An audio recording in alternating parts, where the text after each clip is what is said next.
Yo, you got your snacks? Cutter buddy. Adidas. Check, check, check. Let's go. Right.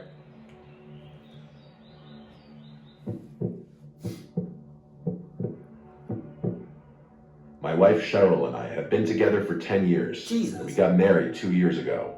We just got a house together not even a month ago, and things couldn't have started on worse notes. We moved to a small inland town of Georgia called Waycross. That's all. I live in Georgia. I've been living in Georgia for 5 years. Waycross. Never heard that shit in my life. That sounds way across the state. I'm bad at these. I'm so...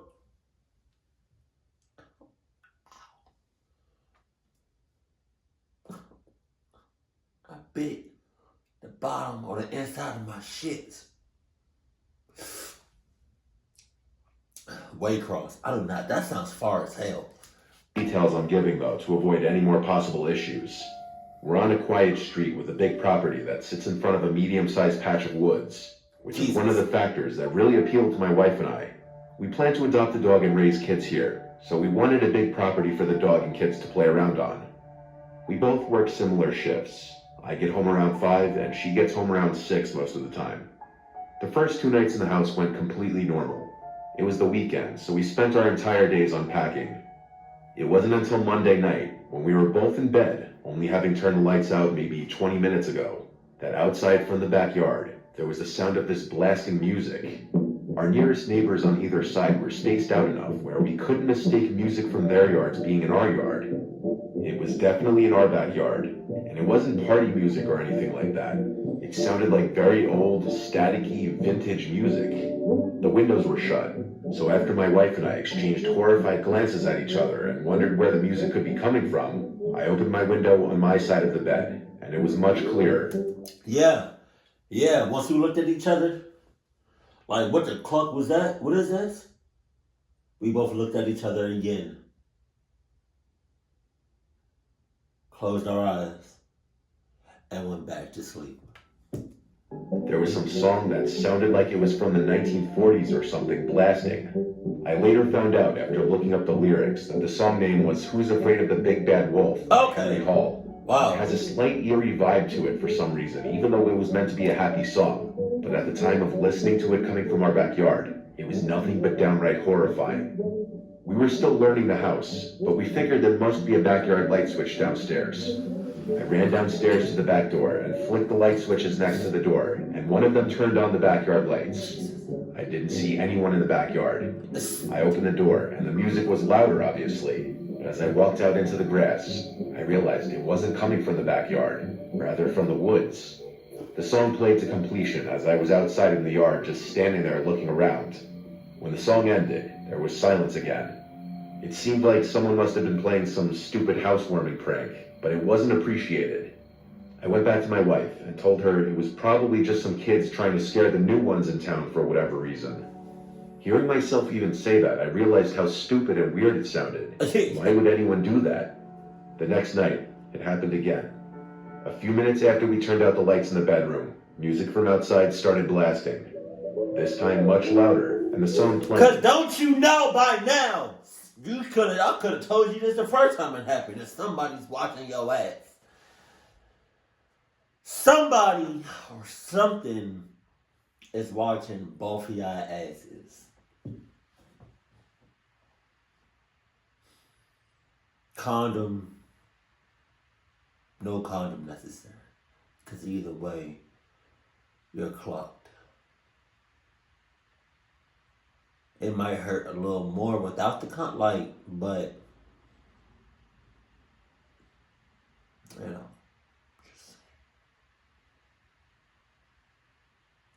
Can you imagine go to a crime scene? Officers go to a crime scene and it's just condoms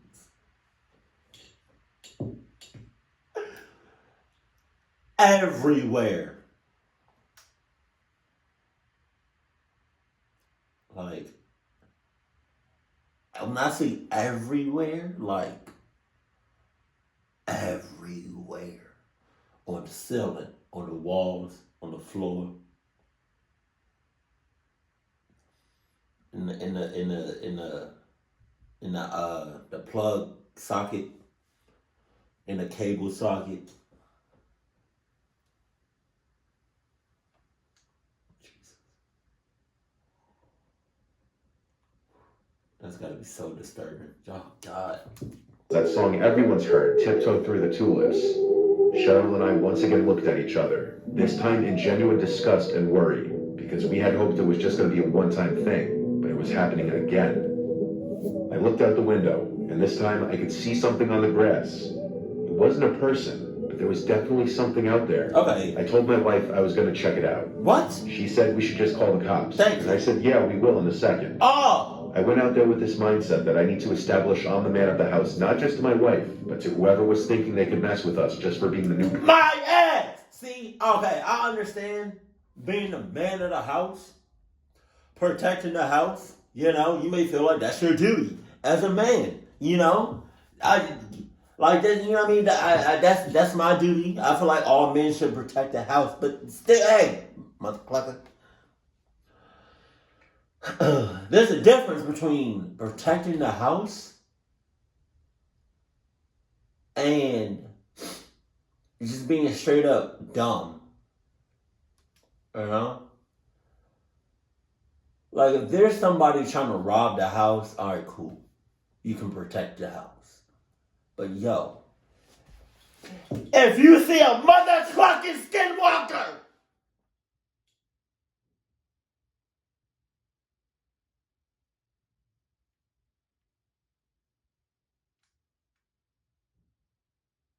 you can't do shit.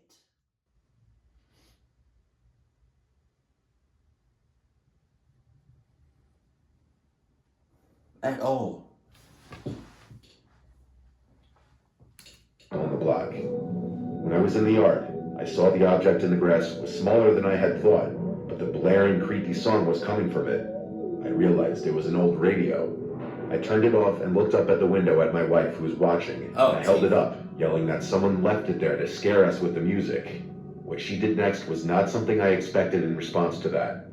She started screaming my name to run inside. She kept screaming, "Run." I yelled, "Why?" And she screamed back, "There's people standing behind you." This statement made my heart skip a beat, and I turned around to face the woods. What? I saw 3 figures. What? It's like you didn't believe your wife. I'll tell you right now, if my wife ever tells me to just run, I'm running. I'm not looking back. I'm not turning around. I'm not even doing one of these. She tells me to run. Farasha tells me to run. Bitch, I'm running. Standing like 6 feet apart from each other, clearly facing my direction. They weren't running at me. They were just standing there. I yelled, "Oh shit," and ran back inside the house, slamming the door behind me. What? My wife was upstairs, hysterical, crying already. I told her I'd call the cops, and I did. Okay. They arrived thankfully not that long after. All the while, we were scared to hear knocks at one of the doors or windows. My wife and I desperately explained the situation to both of the police that arrived, and I showed them the radio on the ground. I asked them if they could take it back with them as evidence for prints, and told them I only touched the top part with the handle. They did take the radio. They also checked the front of the woods with their flashlights for a few minutes, probably just as a deterrent to the people in the woods to stop their behavior if they were still there. When the police left, honestly, we went right back to feeling vulnerable and scared. I would. Thank Christ the people never returned. This was only a few weeks ago, though. God forbid they came back, I'd try to get it on video.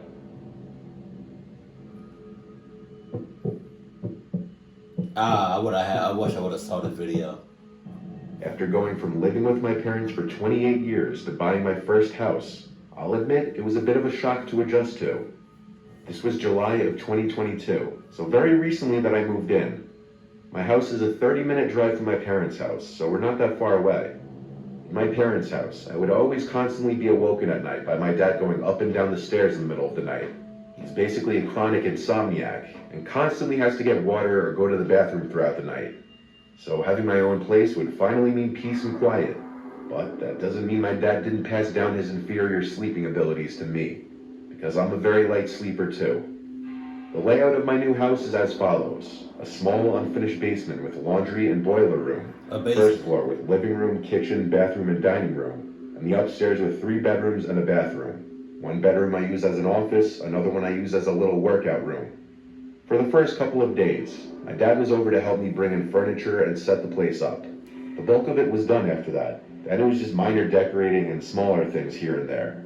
I'd say a week into moving in, I was practically done with the furnishings and fully at home. On a Sunday night, I could tell I was going to have a rough time trying to sleep because I was wide awake. I took a melatonin and a sleeping pill to help, and within an hour, I was out like a baby. Usually when I take these, I sleep through the night without waking up. This night, though, I woke up. A sound from outside my room woke me up. I was so dazed and confused, freshly woken up from an intense dream, that I wasn't thinking clearly. The noises from outside my room were familiar footsteps going up the stairs. My dad, as usual, waking me up with his middle-of-the-night trips up and down stairs. I tried to drown out the noise and ignore it. I was in such a daze that it didn't even hit me right away, that those footsteps couldn't be my dad's. I snapped back to reality and sat up. I'm just going back to when he said the familiar footprints, like footsteps of his dad. Like,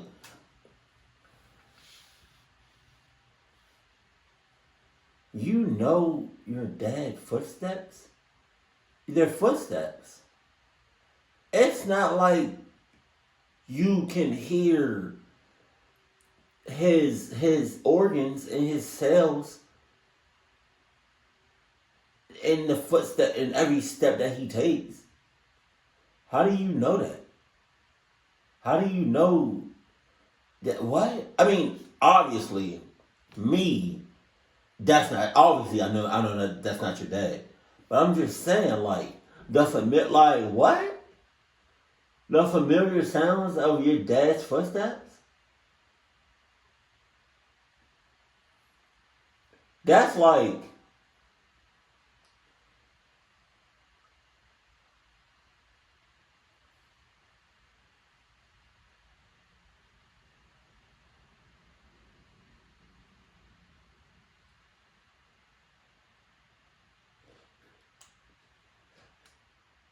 That's like somebody walking behind you and you automatically know it's somebody that doesn't have one Adidas. how do you I mean, I know that, but like how do you not how do you know that? How do you know that? How do you know what kind of shoes somebody has on? What kind of shoes somebody what kind of shoes somebody has on just by like hearing them? Oh my God. The footsteps stopped. Now that I was fully awake, I wondered if it was an auditory hallucination. Oh, like, what? Was it just something engraved in my memory that I heard it in my half-woken up state? I actually nervously called out, "Dad?" Wow. I didn't know what I was expecting to happen, but no one called back. I went out into the hallway outside of my room. If I was the guy in the house, I would have been like, he would have said, "Dad," I would have been like, "No, Edgar." I turned on the lights to each room I passed. I made it to the stairway, and I looked down the stairs at a tall man in a mask at the bottom, looking up at me. Oh my God. It didn't feel like a reality that I was actually staring at an intruder in my house. I didn't see any weapons on him, but I wasn't about to go fight him. I screamed at him to get the fuck out of my house. Wow. Definitely with a shake in my voice. That's it? Believe it or not, he turned around and left through the front door. My head. I ran down the stairs to lock. Through the front door? Did I miss that? Your door was just unlocked? Was it open? Or did he pick the lock? Some things just be going over my head and I miss it completely, but I don't, you know what I mean? Behind him. When I went to call my dad, I heard the back door to my house slam shut. There was a second person in the house who I didn't see. I was full on freaking out. My dad picked up, of course, because he's never asleep. and he questioned why I was calling him and not the damn police. He told me to hurry, so I called the police, and the operator asked me a million questions while I waited. I was interviewed by the arriving officers, who asked me for a description of the robber, what they stole, if anything, and which direction they left in, and what vehicle. Unfortunately, I didn't think to watch them leave, so I couldn't even answer what direction they went. And I couldn't give a physical description other than one of them was tall because of the mask. It didn't actually seem like they stole anything, but I didn't have anything of real value on display on the first You know what you know what would be dope if like the future president made it a law that all houses built in America from starting from a certain point in time, let's say 20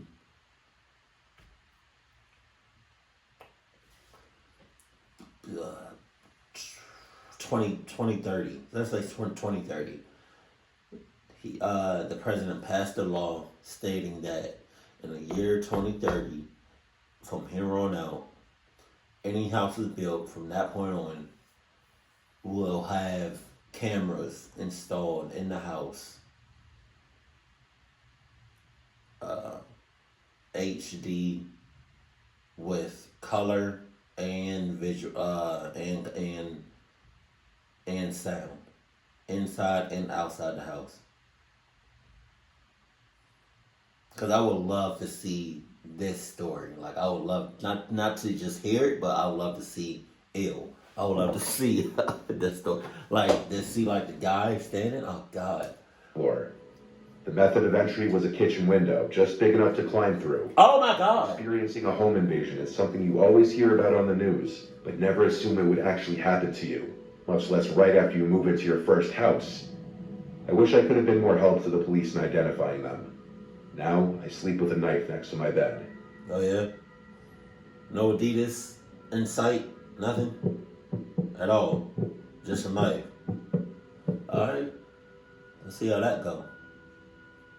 When I bought my current house that I'm living in, right away my next door neighbors knocked on the door and introduced themselves. Damn! Hold on! The U-Haul truck just got here. It just got here. We didn't unpack nothing. And you already talking about, hey, how you doing? I'm your neighbor. I just want to let you know, my name is Yaya. Alright. That's it. Yeah, I'm gonna head on out. Because obviously y'all look like y'all just about to pass out or you already passed out. So I'm gonna go ahead and leave. I just want to introduce myself. My name is Yaya. Alright. Cool. We good? No? No, we not? Okay. We will be. I just want to let you, yeah. Alright, so. You said get out now? Right now? Right now? Right? You sure? Alright, I'm just. My name is. Alright, cool. Alright.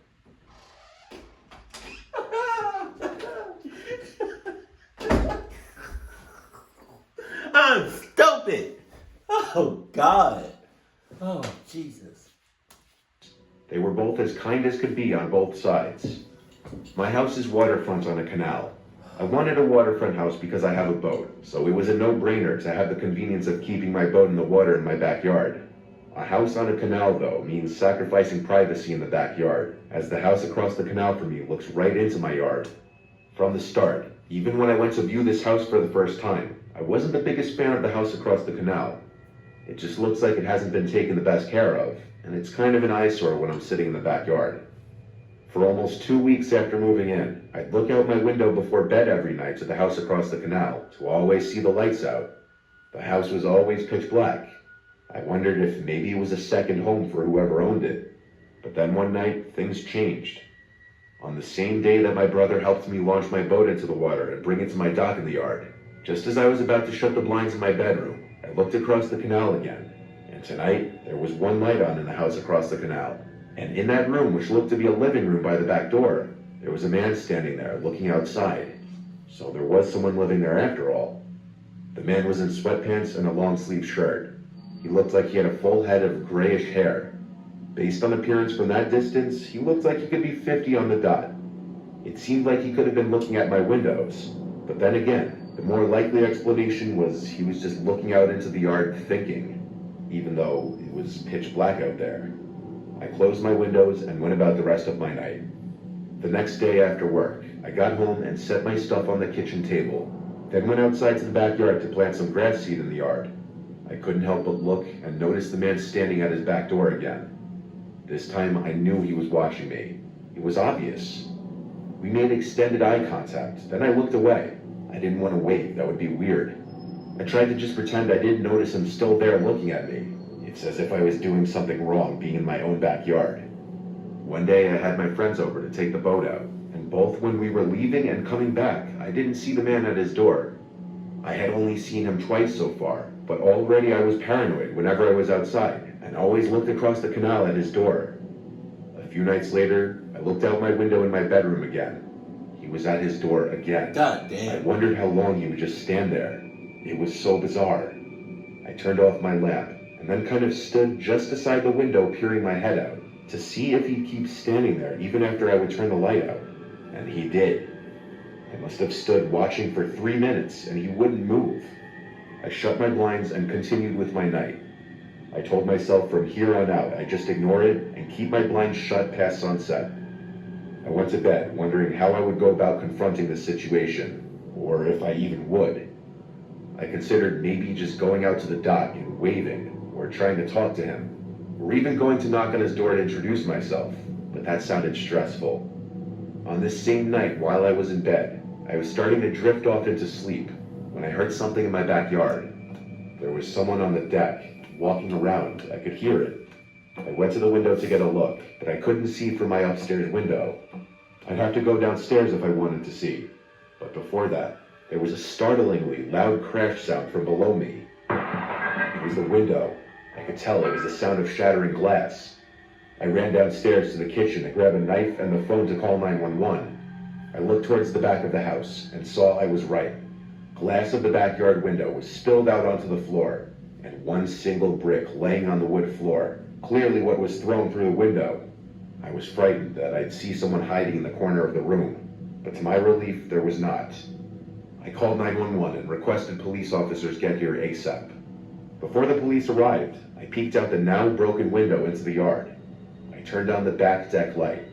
Whoever did this clearly already ran for it, but that was good. At least they didn't come into the house. When the police officers arrived at my house, I showed them the window and brick, and told them that it was most definitely the guy across the canal who'd been eyeballing me through his windows since I moved in. They asked if he had any reason to have any issue with me, and I said no chance in hell. I didn't even know the guy. I asked them to please go to his house and arrest him. They said they'd go over and knock on the door. So when another police car came to my house, the first two officers went to drive over to the house. And when they came back about 20 minutes later, they said nobody lived in that home. A neighbor told the police when he saw them outside that the house had been foreclosed on months ago, and the old tenant was evicted a while ago. I know nothing about foreclosures, so I asked the cops if maybe it was someone from the bank that foreclosed on the house. They said their guess is as good as mine. They recommended I install some cameras outside of my house in case the harassment continued. The police left one of their cars parked in front of my house, I guess to make me feel safer with my window being busted open now. The next morning, I woke up early and went over to that house, and I tried opening the front door and then the back door. The front door was locked, but the back door was unlocked. I quietly opened the door and took 2 steps inside of the dark, creepily empty house, and I heard something from upstairs. I noped out of there and ran back to my house. The police car was still outside my house.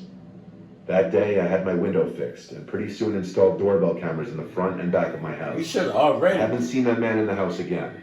I still don't know if he's still in there, who he is, if he's the one who threw the brick through my window, or why.